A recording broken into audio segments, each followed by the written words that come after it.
하나님 말씀은 창세기 2장 18절부터 25절입니다. 지난주와 같은 본문입니다. 창세기 2장 18절부터 25절 제가 봉독해 드리겠습니다. 여호와 하나님이 이르시되 사람이 혼자 사는 것이 좋지 아니하니 내가 그를 위하여 돕는 배필을 지으리라 하시니라. 여호와 하나님이 흙으로 각종 들짐승과 공중의 각종 새를 지으시고 아담이 무엇이라고 부르나 보시려고 그것들을 그에게로 이끌어 가시니 아담이 각 생물을 부르는 것이 곧 그 이름이 되었더라. 아담이 모든 가축과 공중의 새와 들의 모든 짐승에게 이름을 주니라.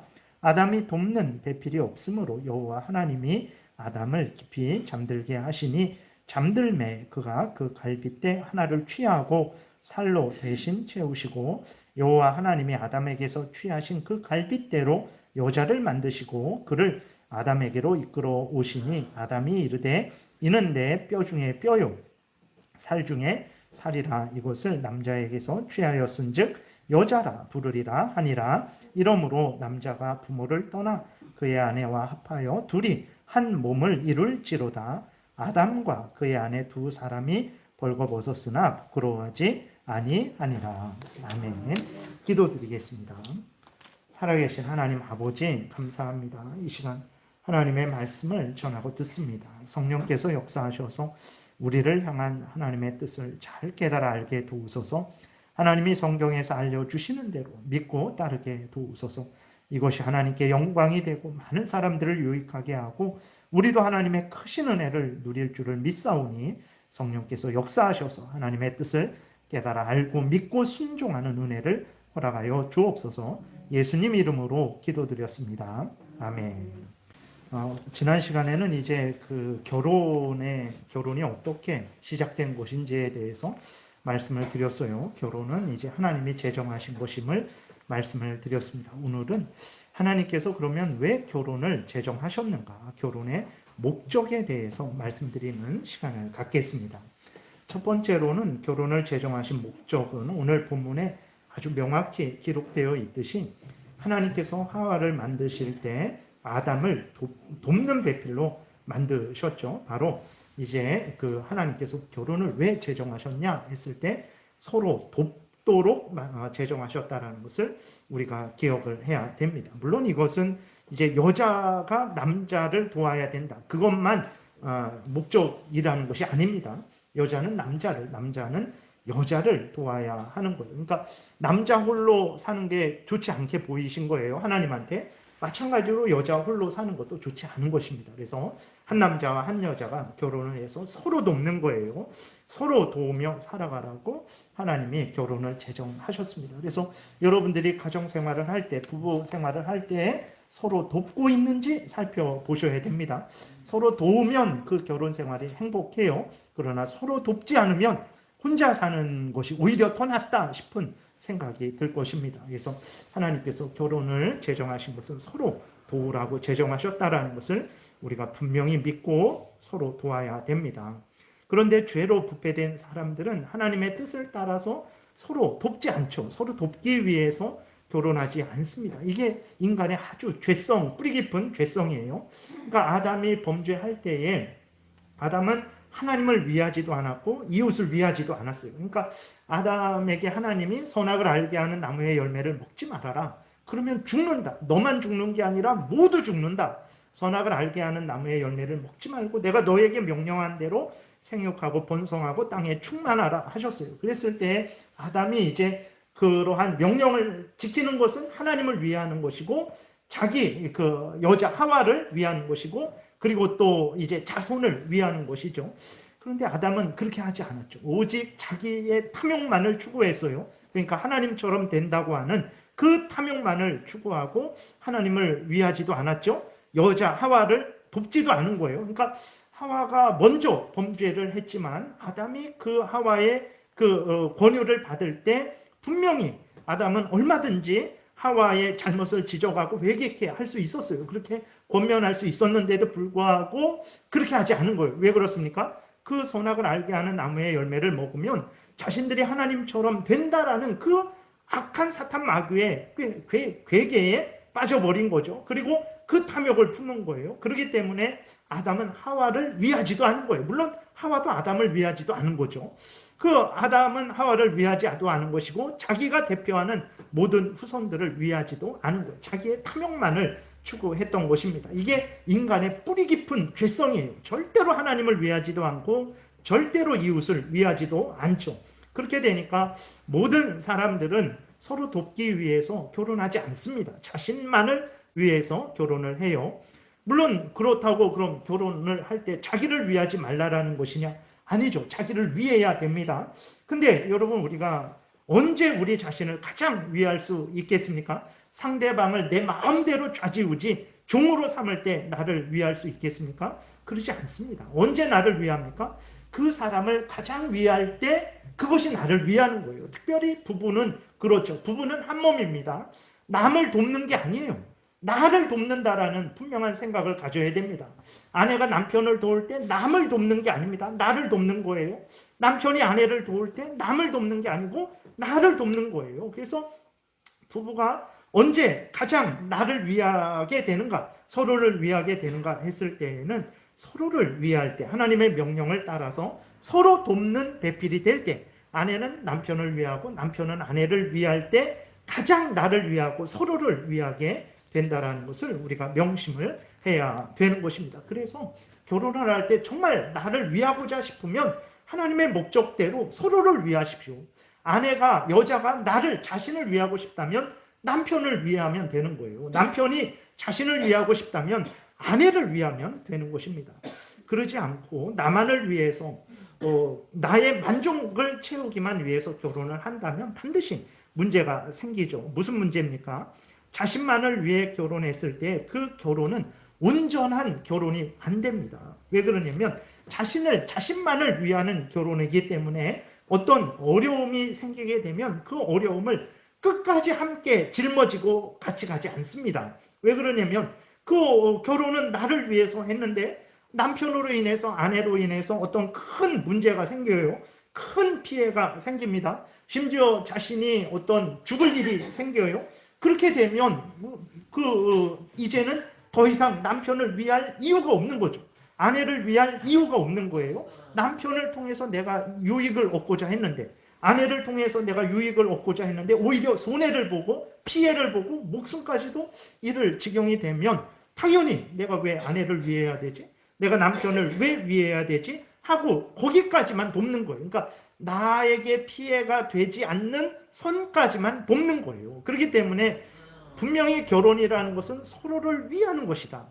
위하되 어떻게 위합니까? 결혼 서약할 때처럼 건강할 때나 아플 때나 기쁠 때나 슬플 때나 부할 때나 가난할 때나 죽음이 서로를 갈라놓을 때까지 서로를 위해야 되는데, 이러한 분명한 목적을 가지고 결혼을 하지 않게 되니까 어떻게 합니까? 나에게 피해가 되지 않는 정도만 돕는 거예요. 그리고 나에게 피해가 된다면 그때부터는 돕지 않죠. 그리고 갈라서게 되는 것입니다. 그래서 정말 우리가 결혼을 할 때 분명히 명심을 해야 됩니다. 결혼한 이후에도 잊지 말고 분명히 명심해야 될 것은 왜 하나님께서 결혼을 그렇게 제정을 하셨는가? 서로 돕게 하기 위해서 결혼을 제정하셨다는 것을 기억하고 도와야 되는데 언제 돕습니까? 좋은 일일 때만 돕는 것이 아니고 힘들고 어려울 때에도 서로 도와야 돼요. 내가 손해를 보고 희생하게 될지라도 서로 도와야 됩니다. 돕되 끝까지 도와야 됩니다. 결혼 맹세한 거 여러분들 지난 시간에 이제 맹세에 대해서 우리가 살펴봤었죠. 하나님은 기억하고 계세요.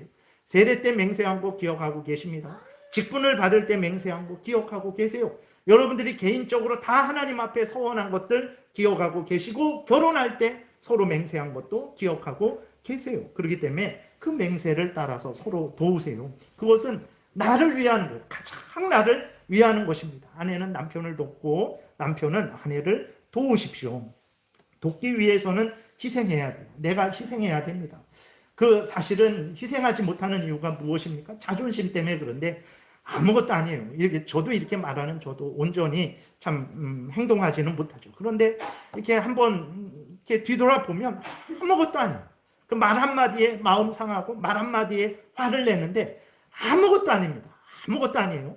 다 버리고 우리가 아내가 남편을 돕는 그 열매를 맺으면 되는 거예요. 그러기 위해선 희생해야 됩니다. 자존심도 내려놓고 다 내려놓고 서로 도와보세요. 정말로 이곳이 천국이구나. 물론 천국은 이제 예수 그리스도께서 오실 때에 완전한 새하늘과 새 땅이 이루어지겠죠. 그런데 그 천국을 미리 부부간에 맛볼 수 있는 것입니다. 그렇지 않고 서로 돕지 않게 되면 정말 혼자 사는 게 낫지라는 결혼을 했으면서도 그 결혼의 유익을, 그 결혼을 통한 복을 누리지 못하게 되는 거죠. 그래서 여러분, 결혼은 돕는 것이라는 것을 분명히 기억하십시오. 몰랐을지라도 지금 아십시오. 하나님이 남자와 여자, 한 남자와 한 여자를 만들어서 결혼하게 하시는데 그 목적이 무엇이냐? 서로 돕게 하기 위해서 결혼하게 하신 거예요. 그래서 일상생활 가운데 여러분들이 온 힘을 다해서 서로 도우셔야 됩니다.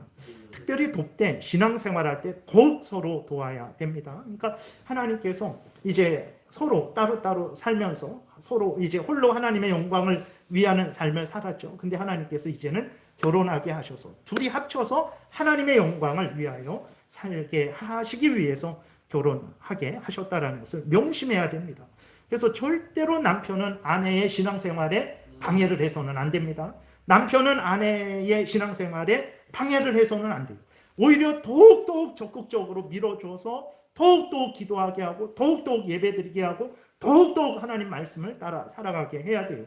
근데 이 모양 저 모양, 예를 들어서 화를 내서 교회 못 가게 해서 신앙생활을 못하게 한다든지, 아니면 주일에 산으로 들러 놀러 가게 해서 신앙생활 못하게 한다든지, 그러면 절대로 안 됩니다.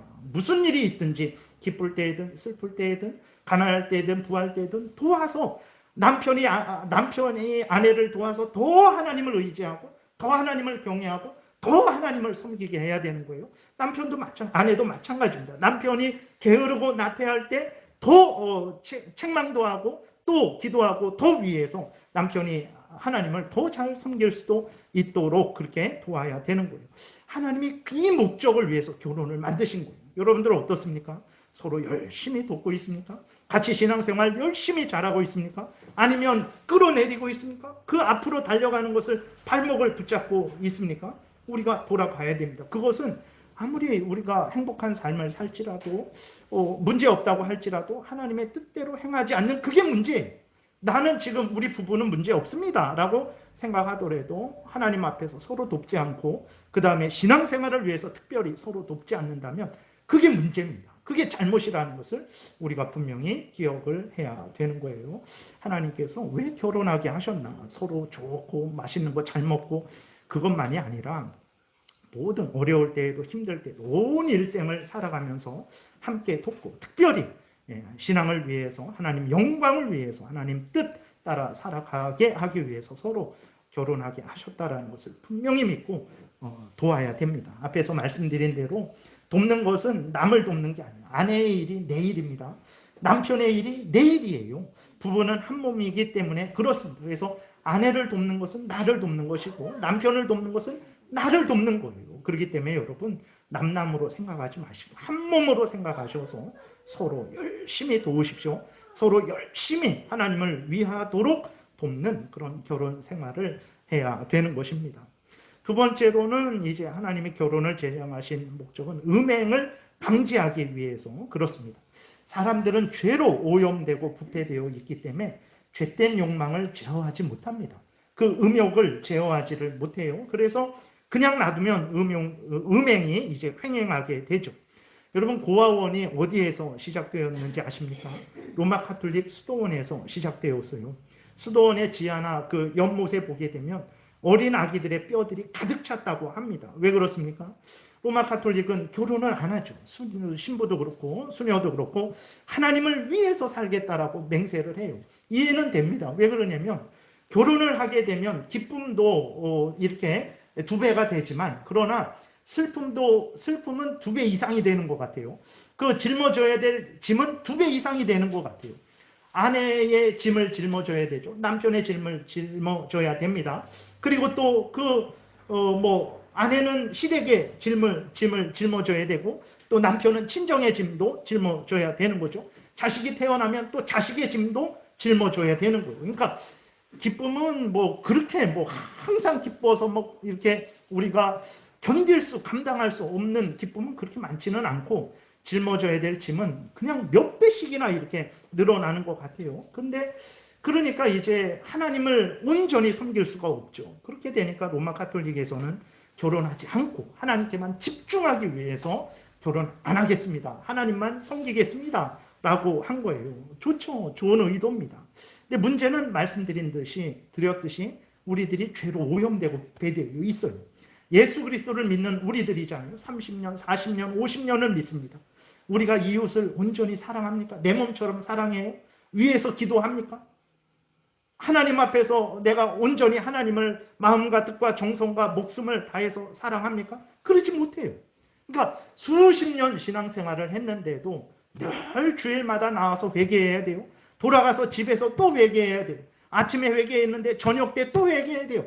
회개했는데 다음날 또 회개해야 돼요. 늘 우리는 죄를 짓는단 말이에요. 온전한 삶을 살지 못해요. 그러니까 아무리 로마 가톨릭 신부이고 수녀일지라도 그 음행을 감당 못하는 거예요. 그러니까 맹세는 했는데 그 음욕은 감당 못하고, 그래서 문제가 일어나게 되는 거죠. 아기가 태어났는데 그것을 밝히게 되면 자기가 죽게 되니까 죽지 않는 거죠. 차라리 그 아기를 키우는 게 낫죠. 키워야죠. 마땅히 독신 서약을 이제 취소하고 모두가 그래야 되죠. 그건 하나님의 명령을 따르는 게 아니기 때문에 결혼해서 하나님을 섬겨야 되는데 그렇게 하지 않는 거죠. 잘못된 맹세에 매여서 그 생명들을 죽였던 거예요. 그렇게 되니까 이렇게 결혼하지 않으면 이런 문제가 생기는 것입니다. 그렇기 때문에 하나님께서 물론 타락 전에 이제 결혼을 하나님께서 명령을 하신 것이죠. 그럼에도 불구하고 타락 이후에도 여전히 하나님께서 결혼 제도를 유지시켜 주신 것은 무엇이냐면 이러한 죄로 오염된 부패된 자들의 음행의 횡행함을 막기 위해서 하나님께서 계속해서 결혼 제도를 유지케 하셨다는 것을 우리가 기억을 해야 되는 것입니다. 결혼하지 않으면, 독신의 은사를 받지도 않았는데 결혼하지 않으면 이렇게 문제가 일어나게 되는 거예요. 그렇기 때문에 독신의 은사를 받지 않은 사람은 반드시 결혼해야 됩니다. 결혼해서 부부간의 사랑을 나누는 것은 하나님 앞에 합법적이고 순결한 사랑이 되는 거예요. 그러지 않고 결혼하지 않는 모든 부부간의 행위는 그것은 불법이요 하나님 앞에서 범죄가 된다는 것을 우리가 명심을 해야 되는 것입니다. 하나님께서 왜 온 세상에 그렇게 타락하고 하나님 앞에 배은망덕한 자들에게 왜 하나님께서 그 결혼 제도를 거두어 가시지 않았을까? 그것은 바로 이러한 음행의 횡행함을 막고 인간들이 복되게 살게 하시려고 하나님께서 결혼 제도를 여전히 유지하고 계시다라는 것을 우리가 분명히 생각해야 됩니다. 고린도전서 7장 9절에 만일 절제할 수 없거든 결혼하라. 정욕이 불같이 타는 것보다 결혼하는 것이 나으니라 라고 하나님이 말씀하셨어요. 결혼해야 됩니다. 특별히 독신의 은사를 받지 않은 이상은 반드시 결혼을 해야 돼요. 그것이 하나님을 위하는 것이고 이웃을 위하는 것이고 자신을 위하는 것이라는 것을 우리가 분명히 기억을 해야 되겠습니다. 세 번째로는 하나님께서 왜 그렇게 결혼을 제정을 하셨는가? 인류의 번성을 위해서 결혼을 제정하셨습니다.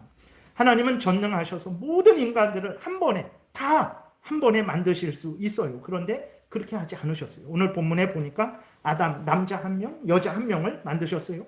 그리고 그 남자와 여자가 한 몸이 되게 하셔서 결혼하게 하셔서 그 남자와 여자가 결혼한 것을 통해서 후손이 나아지고 인류가 번성되게 하셨습니다. 이게 하나님의 뜻이에요. 그러니까 하나님은 인류를 번성케 하는데 어떤 방법을 사용하셨냐?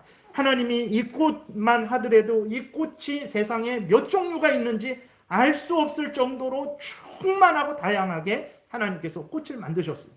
동물들도 그렇고 모든 하늘의 별들도 그렇고. 근데 하나님이 그런 전능하신 능력이 있으면서도 한 남자와 한 여자를 만드셔서 결혼하게 하셔서 번성하게 하신 것이거든요. 그것은 바로 하나님의 뜻입니다. 인류의 번성은 결혼을 통해서 번성되는 거예요. 창세기 1장 28절에 하나님께서 사람을 만드시고 그들에게 생육하고 번성하여 땅에 충만하라 명령하셨는데 이 명령은 결혼을 통해서 성취되는 명령입니다. 그러므로 합법적으로 결혼해야 되고 결혼한 사람들은 반드시 아기를 낳아야 되는 거예요. 물론 몸이 약해서 아기를 낳지 못하는 경우도 있습니다. 그리고 하나님이 특별히 하나님의 섭리 가운데 아기를 허락하지 않는 경우도 있어요. 이런 경우를 제외하고는 모두가 다 아기를 낳아야 됩니다. 한때 우리나라는 둘만 낳아 잘 기르자. 저도 어렸을 때 좀 들었죠. 하나 낳아 잘 기르자까지 이렇게 됐었는데 전 국민이 이 잘못된 말에 세뇌가 됐어요. 그래서 이러한 잘못된 생각이 오늘날도 우리들에게 여전히 남아있어요. 맨날 듣던 말이라서. 하나 낳아 잘 기르자, 둘만 낳아 잘 기르자, 이런 말들이 너무나 이 세뇌가 되어서 지금도 그리스도인들도 의뢰 애들 많이 낳아서 뭐하나 이런 생각을 가지고 있단 말이에요. 이것은 잘못된 생각이죠. 국가가 결혼에 대해서 무지했던 거예요. 인류의 가장 근본 원리에 대해서, 본성에 대해서 무지했던 것입니까? 무지했던 거예요. 결과가 무엇입니까? 수십 년 흘러서 지금 보니까 인구 감소, 인구 절벽이 이제 실현되고 있는 거예요. 하나님이 제정하신 대로 결혼을 통한 번성을 막으니까 수십 년 후에 문제가 되는 거죠. 그러니까 잘 살아보기 위해서 산하를 제한을 했어요. 근데 잘 사는 나라가 됐습니까? 그 순간은 잘 사는 나라가 돼요. 인구가 적고 또 없는 상태에서 많은 사람이 나누면 그게 조금 갖게 되는데, 인구가 적어지고 또 어느 정도 성장하고 그렇게 되니까 모두가 이제 풍성한 삶을 살게 되었죠. 근데 수십 년 흘러서 보게 되니까 그 시대 사람들은 잘 살았지만 그 다음 세대 보게 되니까 아이들이 적어요. 그 아이들이 장성해서 이제 일을 하고 나라를 짊어져야 되는데 그 짐이 너무 무거운 거예요. 그러니까 많은 아이들이 있으면 그 짐을 나누어서 조금씩 지면 되는데 아이들이, 청년들이 적어지니까 그 청년들이 짊어져야 될 짐이 너무나 큰 거예요. 그러니까 자기들은 복을 받았는데 그 후손 세대에는 복을 주지, 복되게 살지 못하게 하는 거죠. 그러니까 국가가 하나님의 뜻에 대해서 무지해서 그런 거예요. 그러니까 여러분, 언제 가장 복되게 살 수 있을 것 같습니까? 인구가 적을 때, 산하 제한할 때 가장 복되게 살 수 있겠습니까? 그러지 않아요. 하나님의 뜻대로 살아갈 때 가장 복되게 되는 거예요. 하나님의 말씀은 진리예요. 우리를 살리는 말씀이고 사탄 마귀와 싸워 승리하게 하는 말씀이고 죄의 유혹에 맞서 싸워서 승리하게 하는 말씀입니다. 그렇기 때문에 하나님의 말씀을 따를 때 가장 복된 거예요. 하나님의 말씀과 반대되게 산하 제한을 해서 하나만 낳아라, 둘만 낳아라 그렇게 해갖고 복되게 되겠습니까? 절대 복되게 안 돼요. 우리나라가 지금 그 대가를 아주 급격하게 받고 있는 거예요. 그것이 잘못되었을 때 교회가 그것을 깨닫고 교회 성도들에 대해서는 바르게 가르쳤어야 되는 거예요. 근데 그 일에 대해서 바르게 가르치지 않으니까 교회도 지금 계속해서 쇠퇴해 갑니다. 제가 능력이 없어서 그럴 수도 있지만 동시에 인구가 없어서 그런 경우도 있는 거예요. 그러니까 말씀드리겠지만 하나님의 말씀대로 살아갈 때에 가장 복되다라는 것을 우리가 명심을 해야 되는 거예요. 가정적으로도 문제가 되는 거죠. 가정적으로 자식을 하나 낳고 둘 낳으니까 문제가 뭐가 됩니까? 서로 외로운 거예요. 서로 외롭고 가정적으로도 개인적으로도 외롭게 되는 거죠.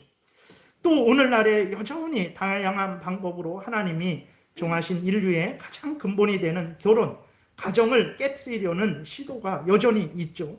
첫 번째로는 정식 결혼 커플이 아닌 동거 커플을 인정하고자 몇 년 전에 제안한 장관이 있었어요. 교회 집사인데 그분은 동거 커플을 인정하면 자녀를 많이 낳아 기를 것이다 라고 주장을 했어요. 이러한 주장은 어리석은 주장이고 하나님을 대적하는 주장이고 신성한 결혼을 더럽히는 주장이라는 것을 우리가 분명히 명심을 해야 되는 것입니다. 동거 커플을 그러니까 동거하는 커플인데 정식 가정과 동일하게 대우를 하는 거예요. 그래서 가정에게 제공되는 모든 혜택을 동거 커플에 주자는 거예요. 그러면 동거 커플들이 많아지고 그러면 자식을 많이 낳을 것이다. 그 사람이 그렇게 주장을 했어요. 여러분, 왜 사람들이 결혼을 하지 않고 동거를 합니까? 서로에 대해서 책임을 지지 않으려고 동거하는 거예요.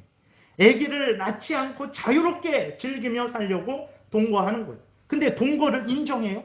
동거한 커플에게 정식 가정이 누리는 그 모든 혜택을 다 줘요? 그러면 그 사람들이 고마워하며 아기를 많이 낳겠습니까? 절대 그런 일 없을 거예요.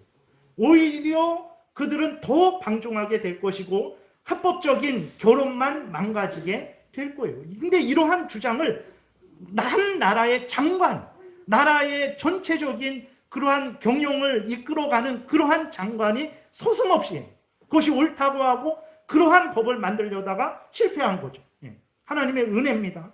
그러한 잘못된 주장이 그건 음행이에요. 부부간의 합법적인 부부간을 떠난 모든 것들은 음행입니다. 합법적인 부부 안에서만 모든 일이 이루어져야 되는 거예요. 그러지 않은 모든 것들은 음행이 되는 거예요. 7계명을 어기는 것이 됩니다. 그 음행을 하는 나라에 하나님이 복을 주시겠습니까? 절대로 복을 주시지 않습니다. 오히려 저주와 재앙을 내리신다는 것을 우리가 명심해야 됩니다. 그러한 헛된 주장을 해서 정상적인 가정을 깨트리는 그러한 사탄의 유혹이 여전히 있어요. 우리들이 하나님 앞에서 결혼에 대한 분명한 성경적인 가치관을 가져야 됩니다. 또 동성애를 정식 결혼으로 인정하자고 지금도 주장해요. 이러한 주장은 정말 모두를 해롭게 하는 주장이죠. 동성애는 생육하고 번성하라는 하나님의 명령을 근본적으로 가로막는 가장 큰 악행입니다. 동성애는 하나님을 대적하는 것이고 인류의 번성을 가로막는 악한 죄악이죠. 악한 죄악을 행하는 자들에게 하나님은 결코 복을 주지 않아요. 남자와 남자, 여자와 여자가 어떻게 아기를 낳을 수 있겠습니까? 동성애는 인구 절벽을 더욱 가속화시켜요. 그러니까 국가적으로도 문제가 되는 것이고 가정, 개인에게도 문제가 되는 것이고 교회에도 다 문제가 되는 거예요. 그럼 입양하면 되지 않습니까? 그러면 입양하는 아기에 대해서는 생각하고 말하는 것인가? 그 입양된 아기가 자랐어요. 뭐 이제 유치원생이 되고 초등학생이 됐어요. 그때 중학생이 됐어요. 근데 자기의 엄마 아빠가 남자, 여자. 그 충격을 그 애가 어떻게 감당할까요? 물론 어려서부터 그렇게 해서 자랐다지만 자기 부모님만 그렇게 삽니까? 친구들 만나고 친구들의 가정이 어떤 가정이고 그런 것을 봤을 때 그 아이가 받을 그 충격에 대해서 생각하고 하는 말인가? 그리고 또 하나는 동성애자들의 가정에 입양되는 아기들이 정상적인 가정의 아기들이 입양되겠습니까? 정상적인 부모가 자기 자식을 낳았는데 동성애 가정에 입양을 시키겠어요? 절대 그러지 않죠. 어떤 아기들이 입양이 되겠습니까? 합법적인 결혼 관계가 아닌 상태에서 태어난 아기들이 입양이 되겠죠. 결국은 동성애자들의 입양을 허락하게 된다면 결국은 음행이 더욱 횡행하게 될 거예요. 심지어 어떻게 되겠습니까? 동성애자들에게 입양시켜서 돈 받고 입양시키기 위해서 출산하는 그런 사람들도 있을 거예요. 설마 그럴까? 설마 많이 그렇습니다. 우크라이나 지금 이렇게 우크라이나 전쟁 중이죠. 지난번에도 말씀드렸듯이 그 우크라이나가 세계에서 대리모의 천국입니다. 가장 대리모가 활발하게 지금도 수많은 나라 사람들이 그 우크라이나 여자들을 대리모 삼아서 아기들을 출산하고 있어요. 그 아기들이 또 이제 그 입양돼서 정상적으로 과연 살아갈 수 있을까요? 그건 아무도 장담 못하는 거예요. 그런 일들이 일어날 거예요. 그러니까 하나님의 말씀대로 살아갈 때 가장 복된 것이지 하나님의 말씀대로 살아가지 않을 때 그것이 지금 당장은 우리에게 유익한 것 같고 좋은 것 같지만 절대로 그런 일이 일어나지 않는다는 것을 우리가 명심해야 되는 거예요. 그리고 또 무엇보다도 동거 커플도 그렇고 동성애 자들도 그렇고 동거 커플을 합법화시키고 동성애를 합법화시키면 그들로 하여금 죄를 깨닫게 하지 못하는 거예요. 그러니까 동거 커플도 대한민국이 법으로 인정을 해주고 모든 지원을 해줘요. 그러면 동성애 커플도 그런 지원을 받아요. 그러면 이게 잘못된 게 아니구나. 나라 대한민국 헌법도 나를 인정해주고 사람들도 나를 인정해주고 그러니까 그 동거하는 것이 그 다음에 그 동성애 가정을 이루는 것이 옳다라고 생각하게 되는 거예요. 그렇게 되니까 그들은 그게 죄인지 모르죠. 죄인지 모르고 회개하지 못합니다. 죄인지 모르니까 회개하지 못해요. 회개하지 못하고 70년 80년 살다가 어떻게 됩니까? 인생이 끝나는 마지막 날에 그들은 하나님 앞에 설 거예요. 하나님께서 그런 일평생을 회개하지 않고 범죄한 자들에 대해서 어떻게 하시겠습니까? 지옥의 형벌로 그들을 이제 던져 넣으시겠죠. 그러니까 잘못된 불법을 옳다하고 그것에 대해서 지원해주면 그것이 복이 아니라 그들을 영원한 지옥불로 던져 넣게 하는 악한 일이라는 것을 우리가 생각을 해야 됩니다. 동성애자들을 진짜 위하고자 한다면, 동거 커플들을 진짜 위하고자 한다면 하나님의 뜻을 명확하게 제시해서 그들이 합법적인 결혼을 하게 해야 돼요. 동성애를 회개하고 돌이켜서 남자와 여자가, 한 남자와 한 여자가 결혼을 할 수 있도록 그렇게 지원을 해주는 것이 진짜 동거 커플을 위하는 것이고 동성애자들을 위하는 것이지, 그 불법을 인정해주고 옳다 한다면 그 사람들을 영원히 죽게 하는 가장 큰 살인을 저지르는 것이라는 것을 우리가 명심을 해야 되는 것입니다. 그래서 인류의 번성을 막는 그런 아주 교묘한 일들이 지금도 끊임없이 이루어지고 있는데, 그럴수록 우리 그리스도인들이 깨어서 바로 서서 하나님 앞에서 바르게 결혼 생활을 해서 바르게 인류의 번성을 추구해야 됩니다. 네 번째로는 결혼이 얼마나 또 교회에 중요하냐면, 하나님께서 믿음의 자손들을 번성케 하십니다. 결혼을 통해서. 여러분들, 이스라엘 백성들이 어떻게 거대한 민족이 되었습니까? 애굽에 있을 때 애굽 사람들 다 전도해갖고, 가나안에 있을 때 가나안 사람들 다 전도해갖고 그렇게 거대한 민족이 되었습니까? 그러지 않아요. 이스라엘 백성들이 서로 결혼해서 자녀를 낳아서 이스라엘 민족이 번성한 거예요. 이것을 명심해야 됩니다. 교회가 번성하는 두 가지 방법이 있어요. 하나님은 두 가지를 다 사용하세요. 하나는 전도를 통해서, 하나는 이미 믿는 자들의 자녀의 번성을 통해서 교회를 번성케 하신다는 것을 명심해야 됩니다. 하나는 전도를 통해서, 예를 들어서 전도를 통해서 불신앙 가운데 있는 사람들을 교회로 오게 하죠. 그래서 교회가 풍성해져요. 우리가 열심히 전도를 했어요. 전도를 엄청 많이 했어요. 100명, 1000명, 10,000명, 100,000명 엄청 많이 전도했습니다. 그래서 교회가 풍성해졌어요. 근데 교회에 있는 사람들이, 그 전도된 사람들이 결혼하지 않아요. 자녀를 낳지 않아요. 어떻게 되겠습니까? 그 교회는 곧 사라지게 되는 거예요. 교회의 부흥은 전도와 함께 이미 믿는 부모들이 자녀를 낳고 그 자녀들이 성장해서 교회의 다음 세대가 되는 그러한 과정을 거쳐서 교회가 든든하게 세워지는 거예요. 부모 세대는 부모 세대를 전도하는 것입니다. 자녀 세대는 또 자녀 세대를 전도해야 돼요. 왔는데 부모 세대만 있고 자녀 세대가 없으면 적응을 못해요. 두 가지가 함께 있어야 되는 거예요. 그 두 가지의 의무를 다하지 않았을 때 결국은 지금 우리에게 피해가 되는 것입니다. 구약에서도 이스라엘 백성들 가운데 태어난 자녀들은 하나님의 백성으로, 이스라엘 백성으로 인정되었죠. 그래서 할례를 주었습니다. 오늘날도 마찬가지예요. 믿는 자들의 자녀는 하나님이 주신 약속의 자녀로 믿습니다. 모두 택함 받은 것은 아니에요. 그러나 이미 하나님의 구원받은 백성으로 그렇게 믿어요. 그래서 이제 유아 세례를 주는 거예요. 유아 세례가 무엇입니까? 하나님의 자녀가 되었다라는 표징이에요. 그 유아 세례를 줍니다. 물론 그 아이가 커서 이제 입교 문답을 하죠. 그래서 입교 문답 때에 예수 그리스도를 믿지 않는다. 그러면 이제 교회 정식 회원으로 받아들이지는 않죠. 계속 이제 그를 다시 교육하고 기회를 주는 거죠. 그러나 그때 입교 문답 때에 예수 그리스도를 구주로 믿는다라고 스스로 고백하면 그는 여전히 처음부터 하나님이 하나님의 백성으로서 우리 교회에 주신 믿음의 자손이구나 라고 우리가 그렇게 믿게 되는 것입니다. 그래서 이렇게 믿는 부모에게서 태어난 자녀들을 통해서 그 자녀들이 교회의 회원이 되고, 그리고 그 자녀들이 또 자녀들을 낳아서 그 교회의 명맥이 유지되는 것이라는 것을 우리가 기억을 해야 되는 것입니다. 교회에 자녀들이 없으면 그 교회는 계속해서 유지될 수가 없는 거예요.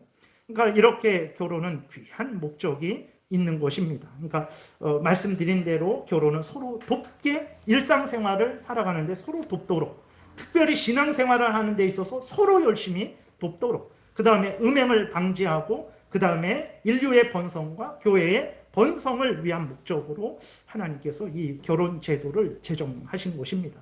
결혼은 이렇게 귀한 목적을 가지고 있어요. 이러한 결혼의 목적이 불신 세상에서는 전혀 전파되고 있지 않죠. 오히려 어떻게 합니까? 결혼을 조롱을 해요. 멸시를 합니다. 결혼을 깨트리고 자기가 원하는 대로 살아가는 것이, 그것이 더 가치 있는 일이다, 해방이다, 너도 너 인생을 살아라. 결혼에 얽매이지 말아라. 남편에 얽매이지 말아라. 자녀에게 얽매이지 말아라. 언제까지 그럴 것이냐. 황혼 이혼이 왜 급증합니까? 얼마나 더 산다고 그 이혼이 급증합니까? 물론 말할 수 없는 그 아픔과 고통이 있죠. 그런데 그러한 것이 아니라 어떤 자기가 일평생을 남편에게 매여 있었다. 뭐 자식들에게 매여 있었다. 내가 하고 싶은 거 한 번도 못했다.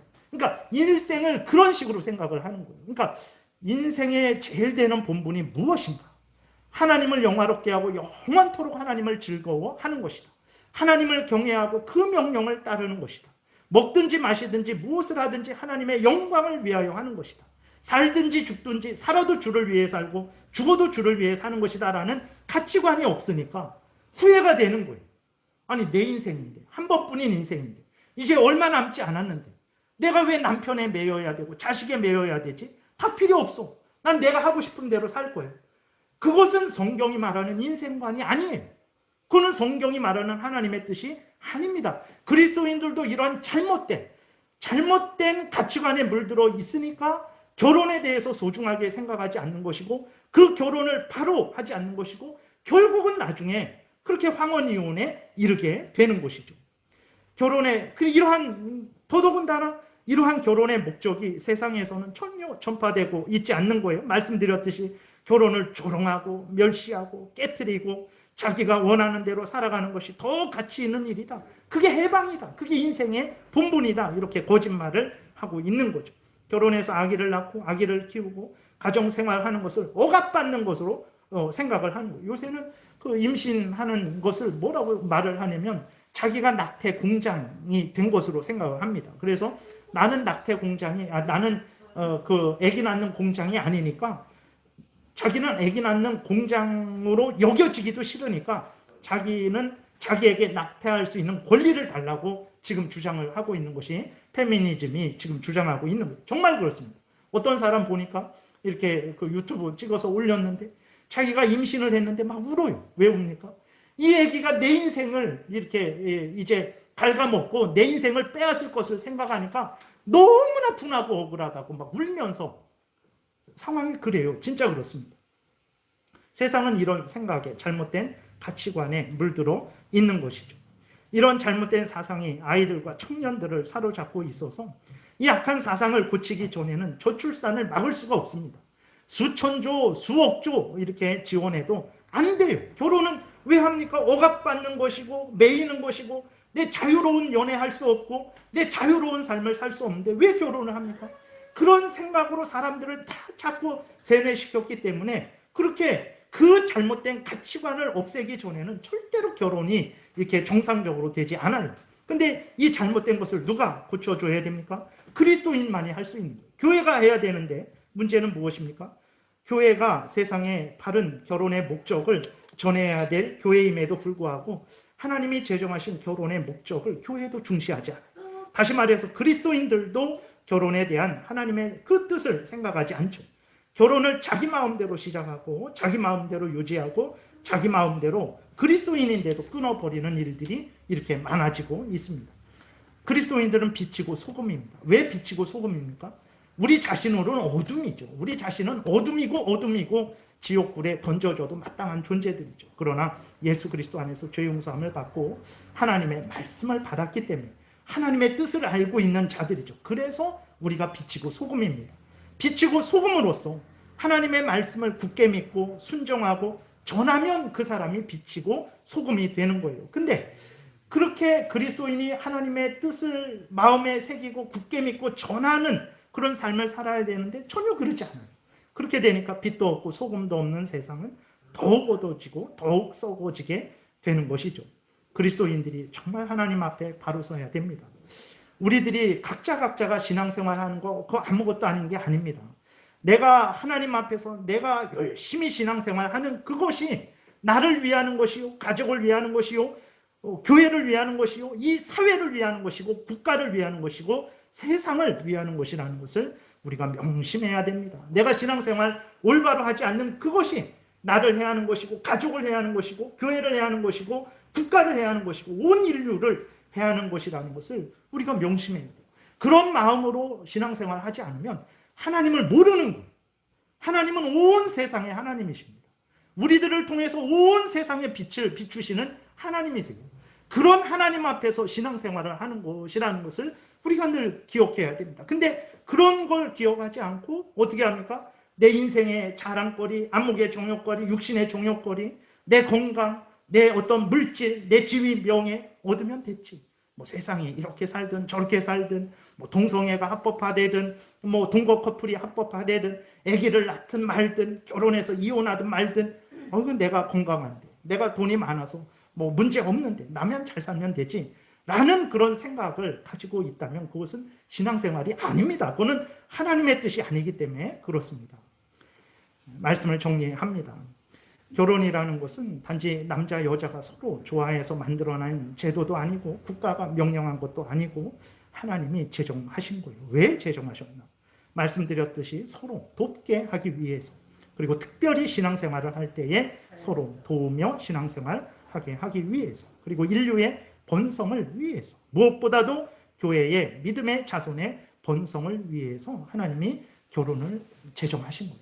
결혼을 잘 활용하는, 선용하는 그 사람이 복되고, 그 가정이 복되고, 그 자녀들이 복되고, 그 사회가 복되고, 그 나라가 복되고, 그 시대가 복되다라는 것을 우리는 분명히 믿어야 됩니다. 그래서 그리스도인들이 결혼에 대해서 이렇게 바르게 하나님 앞에서 하나님의 말씀에 근거해서 바르게 생각을 하고 바른 결혼 생활을 해야 되고, 특별히 자녀들에게 바르게 결혼에 대해서 가르쳐 줘야 돼요. 하나님이 왜 결혼을 제정하셨는지, 결혼의 목적이 무엇인지, 그리고 누구와 결혼해야 되는지, 어떻게 결혼 생활을 해야 되는지 가르쳐 줘야 돼요. 그러지 않으면 내 자녀인데 세상의 가치관을 가지고 있어요. 내 좋아서 결혼하는 거지. 내 유익을 위해서 결혼하는 거지. 무슨 하나님의 영광이 결혼에 거기에 이렇게 포함되게 돼 있어. 내가 싫으면 그만두는 거지.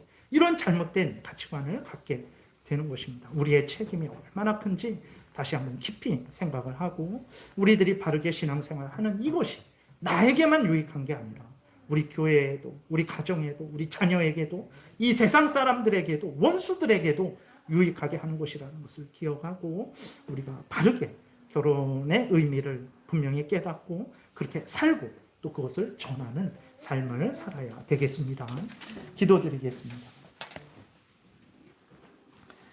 살아계신 하나님 아버지, 감사합니다. 성경에서 알려주시지 않았다면 우리가 결혼을 하나님이 만드셨다라는 이 사실, 그리고 하나님께서 이러한 결혼의 목적을 제정하셨다라는 사실을 우리가 어떻게 알 수 있었겠습니까?